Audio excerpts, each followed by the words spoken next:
Back when I was writing for my college newspaper, one of the last articles I wrote was about the escalating quarterback bubble in the NFL. Basically, every season we were getting a new salary floor for a franchise QB. First it was Kirk Cousins at $28 million, then it was Mahomes at $45. Now a run-of-the-mill quarterback like Dak Prescott will run you $60 million per year. Every year we're seeing a new record for quarterback salaries. This is unsustainable in a hard cap league. Every dollar given to a quarterback is a dollar not spent on his supporting cast. I predicted that, as salaries increased, returns would diminish. The financially flush quarterback is left with XFL rejects for teammates. From this, my theory was that the market would soon correct and QB salaries would come back down to earth. This mostly didn't happen. Dak got paid, Tua got paid, Lawrence got paid, even Danny Dimes got paid. Say whatever you want about each of them, none of them played last weekend, and it's pretty clear they're not in that top tier of quarterbacks. It's gotten so bad that elite QBs on older deals are now comparatively cheap. Just look at our Final Four playoff teams. Mahomes on an older deal, Allen on an older deal, Daniels on a rookie deal. It's really just Jalen Hurts who's up there in terms of salary. Still, his figure pales in comparison to Dak, Burrow, and Lawrence, none of whom played in the playoffs. So why did this happen? Why didn't salaries come back down to earth? Why are quarterbacks overpaid? To answer that, we need to know how NFL contracts work. Unlike in the MLB and NBA, most NFL contracts are not fully guaranteed. It was only a couple years ago that Kirk Cousins finally broke that barrier. Most of the league could be cut tomorrow without any thought. Additionally, unlike the NBA, there is no max contract. A team could really spend $200 million per year on a player if it wanted, and there is no maximum length of contract.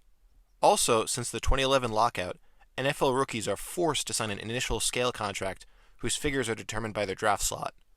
Got all that? Okay, let's walk through a hypothetical career for an NFL quarterback. You get drafted. It's the biggest day of your life. Put on the hat. Shake the hand of the man in charge. You know where this is going. Those first 5 years are really crucial. During those years, the quarterback is still on their rookie scale contract. This means that the most important player on the field could very well be the least paid. This is how Seattle were able to build such a legendary defense in the 2010s. With Russell Wilson being paid in pocket lint, most of the cap could go to elite defensive players. Anyway, fast forward a few years and you're up for contract renewal. What does your front office do? Well, you get what you want. I'm deadly serious. That's been the MO for front offices over the last 5 years. Give the quarterback the big contract.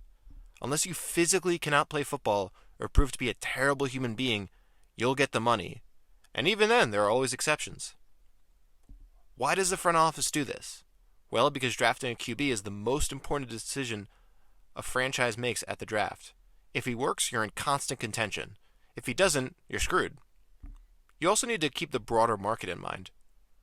Paying your quarterback usually means breaking the current salary record because it's a status symbol for players and their agents. That hurts in the short term, but is critical in the long term. As more quarterbacks come up for renewal, they sign bigger and bigger deals, and they also want to be the highest paid quarterback, meaning that the quarterbacks on older deals get cheaper within the market. That's why Mahomes and Allen were 12th and 14th respectively in terms of total compensation for 2024 amongst quarterbacks.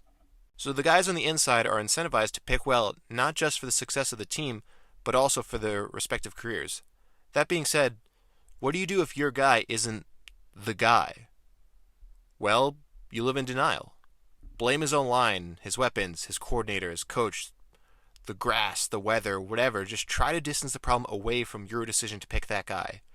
Admitting the fault is the easiest way to get the franchise back on track, and it's also the easiest way to get fired.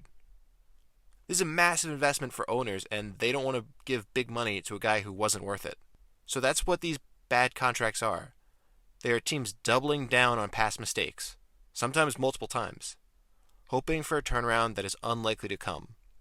With guys like Purdy and Darnold due for big paydays this spring, we're due for another breaking of the quarterback salary ceiling.